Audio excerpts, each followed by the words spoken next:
Hello नमस्कार आपण मानक पिठा निहाती भल लगे यहाँ भी जगन्नाथंकर बहुत प्रिय बिरी पिठा आपण भाव करेंगे बहुत स्वादिष्ट हम मो 160 ग्राम बिरी और 320 ग्राम चाउल नहीं जाइए बिरी की ग्राइंडिंग एवं करदे ग्राइंडिंग कर सारी तापरे चाउल को ग्राइंडिंग करदे देखो बिरी ग्राइंडिंग कर सारे एवं ताको भल कि बाहर कर देकरी चाउल ग्राइंडिंग करदेवी ये पिठाटा बहुत स्वादिष्ट लगे आपण सब बेले करके खाई पारे बहुत सहज उपाय हो तो बिरीटा हो सारा एवं चाउलटा ग्राइंडिंग करदे चाउलटा धोई देइथिले धोईकी भेदे देइथिले गोटाए राति पूरा भेदी थिला चाउल आ बिरी आपण भी भेदेकी करेंगे आ बिरीटा को भल कि फेंटी चलिए भल कि फेंटिले से पूरा फुली आसो बिरीटा और पिठाटा भी बहुत सुंदर हम देखु ये फेंटी चलिए गोटाए गोटाए साइड रे फेंटी चलिए देखु एमती आपण जिते फेंटे से बिरीटा पूरा फुलिब देखु मुझे फेंटी फेंटी फेंटी आपण पानी रे देकरी जानीपर बुरीटा है ना नहीं देखु पानी रे टिके न पके देखी से फुली कि नहीं देखु से टिके तलू जाऊँचे आउ टिके फेंटी दबा से पूरा ऊपर को उठी आसो आपण ये भाव निहाती ट्राई करेंगे ट्राए कर ए पिठाटा ट्राई कर निहाती कमेंट करी कहे केमिति हला बोली देखु एबे आउ टिके चेक करनबा पानी रे हेची कि नहीं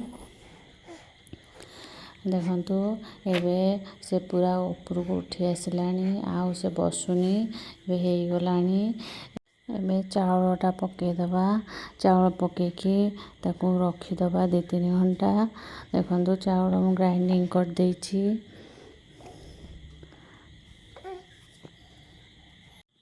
भल कि फेंटिकी रखीदबा 2-3 घंटा ताहले भल से फुलिबो बिरीटा फुली आसीबो टिके टिके गोलेदबा तो बेसी डिस्टर्ब करबानी टिके टिके गोलेबा तापरे ताको रखीदबा देखु कर सारे एवं ताको घोरेकरी 2-3 घंटा रखीदबा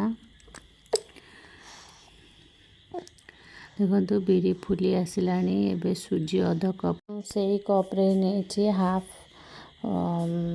ग्राम पकेदबा तापरे जो नड़िया ताधे नड़िया गुड़ चकर देछि आपण चाहे नड़िया काटिकी पकई पारे मु पकई नी तो सब कोरी देइथिली देखु गुड़ को ता साथ भल के चकड़ी देवे एबे जो सुजी आमे तादर पकई थिले तादर गुड़ देकरी अलैच गुंड देकरी भल कि बेसी गोलिया दरकार नहीं खाली टिके गुड़टा तादर मिसिया दरकार देखु मिसई दौची बेसी भी ताको गोलेबा दरकार नहीं किछि बेसी भी गोलेबेनी देखु हो गलानी बिरीटा केते सुंदर फुलीची एबे आमे प्रेशर रे देइदबा ए भावे टिके टिके हल्का हाथ रे टिके गोले चलिए गुड़टा जमी भल कि हो ना से बिंडा रही देखु हो गलानी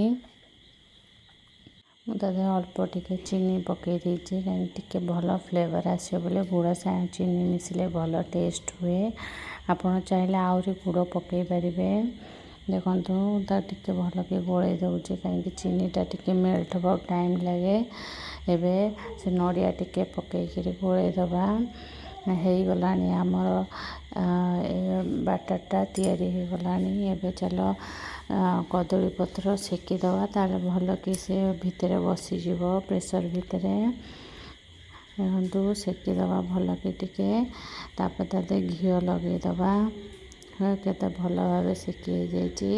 ଏବେ ଘିଅ ମୁଁ 2 ଚାମଚ ଲଗେଇଛି। ଆପଣ ରିଫାଇନ୍ ବି ନେଇପାରିବେ, କିନ୍ତୁ ଘିଅରେ ଭଲ ଟେଷ୍ଟ ହୁଏ। ଘିଅଟା ଦେଲେ ବହୁତ ସ୍ୱାଦିଷ୍ଟ ଲାଗେ।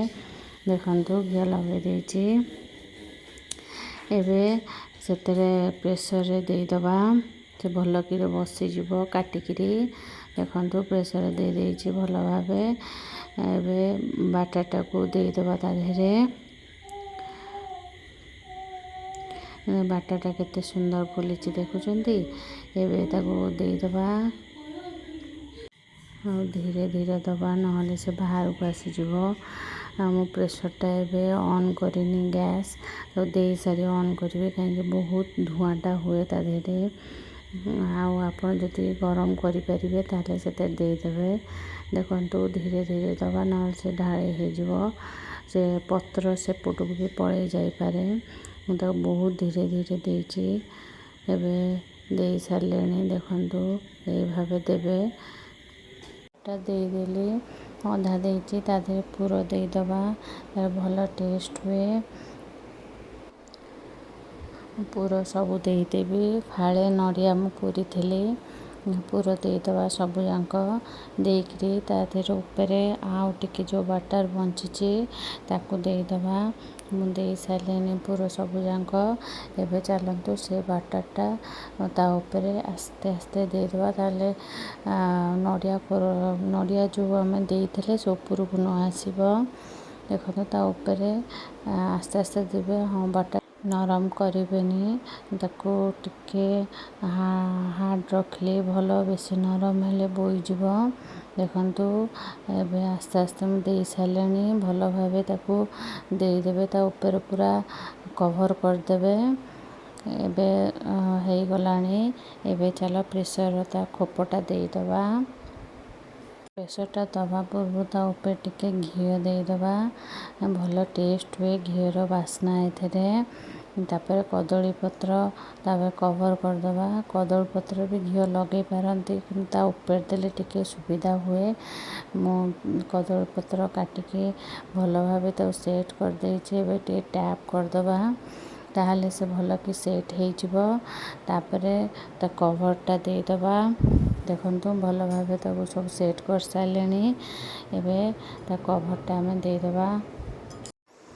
ଦେଇ ସାରି ତାକୁ ଘଣ୍ଟାଏ ଲାଗିବ ନିହାତି। ଆପଣ ଦେଖିନେବେ, ତା ମଝିରେ ମଝିରେ ବି ଚେକ୍ କରିବେ ହେଇଛି କି ନାହିଁ। ଆଉ ଯଦି ହେଇଯାଇଥିବ ତାହେଲେ କାଢ଼ିଦେବେ, ମଝିରେ ନିହାତି ଚେକ୍ କରିବେ। ଟିକେ ଟାଇମ୍ ଅଧଘଣ୍ଟା ବସିଲା ପରେ ମୁଁ ତାୱା ତା ତଳେ ଦେଇଦେଲି, ତାହେଲେ ତଳଟା ଏତେ ପୋଡ଼ିବନି। ଦେଖନ୍ତୁ ପିଠା ହେଇ ଆସିଲାଣି, ଆଉ ଟିକେ ଟିକେ ହେବ। ମୁଁ ଚାମଚ ମାରି ଟିକେ ଦେଖିଲି ତଳଟା ଟିକେ କଞ୍ଚା ଅଛି ବୋଲି ଟିକେ ଲାଗି ଆସୁଛି। ଆଉ 10 ମିନିଟ୍ ବସିଲା ପରେ ହେଇଗଲାଣି। ଦେଖନ୍ତୁ କେତେ ସୁନ୍ଦର ଫୁଲିଛି। ଆପଣମାନେ ଏଇ ଭାବେ ଟ୍ରାଏ କରିବେ, ଆଉ କମେଣ୍ଟ କରି କହିବେ କେମିତି ହେଇଛି ବୋଲି। ଦେଖନ୍ତୁ ଆପଣମାନଙ୍କୁ ଯଦି ରେସିପି ଭଲ ଲାଗିଲା ସବସ୍କ୍ରାଇବ୍ କରିଦେବେ। ମୋ ପୁଅ ବି ଏଠି ଖାଇବାକୁ ଆସିଗଲାଣି। ଏବେ ଦେଖନ୍ତୁ ଆମେ ଏଇଟା ରାତିରେ କରିଥିଲି, ରାତିରେ ଆମେ ଖାଇବୁ ବୋଲି। ତା ସାଙ୍ଗକୁ ମୁଁ ଏ ଯେଉଁ ଆଳୁ ଆଉ କଖାରୁ ବୁଟ ଯାଇ ତରକାରୀ କରିଦେଇଥିଲି, ଏଥିରେ ବହୁତ ଭଲ ଲାଗେ। ଦେଖନ୍ତୁ ଆପଣମାନଙ୍କୁ ଯଦି ରେସିପି ଭଲ ଲାଗିଲା ନିହାତି କହିବେ କମେଣ୍ଟ କରି, ଆଉ ପ୍ଲିଜ୍ ସବସ୍କ୍ରାଇବ୍ କରିଦେବେ। Thank you.